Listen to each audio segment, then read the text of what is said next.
After the outdoor season last year, I challenged the team. I said, because our outdoor finish was very similar to the results we had indoor last year. And I said, you know, what we did this year was great in 2013 because it was a first-year squad.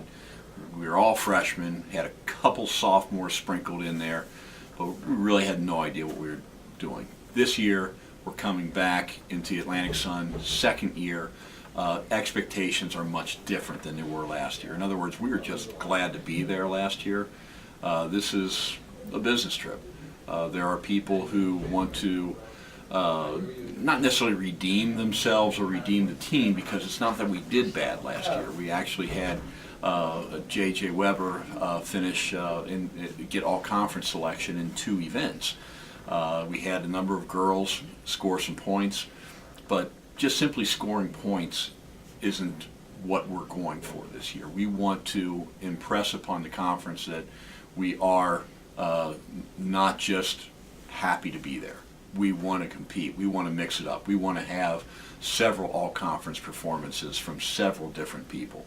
And that is the top 3 are all-conference in both individual and relay events. So that's kind of what we're going for, is to, I challenge them to double our points.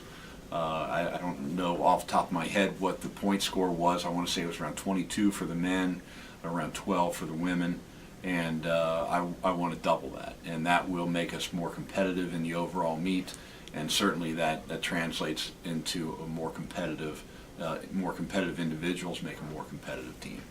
You know, our throwers have worked very hard.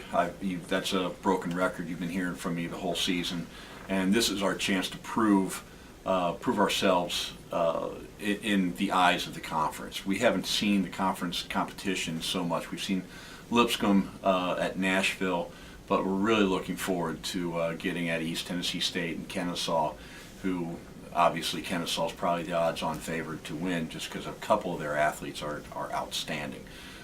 North Florida has a lot of really talented athletes on the women's side, and Jacksonville as well.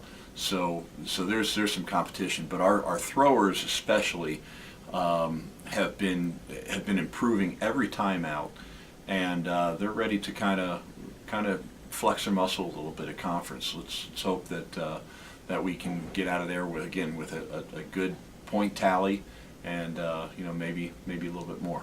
The thing was, we were coming off of Indianapolis, which was a very successful meet for us. Had a lot of really good marks, both seasonal bests and in a lot of cases personal bests. A few school records set at that on both the men and the women's side. So the feeling leaving Indianapolis was very good, very positive. Then we could hit it that week without having to worry about tapering or holding back a little bit, because the weekend coming up we would have to compete again. We had the weekend off, so we could push it really hard that week, and knowing that we would have a whole week to recover and then taper into the conference meet, our most important meet of the season.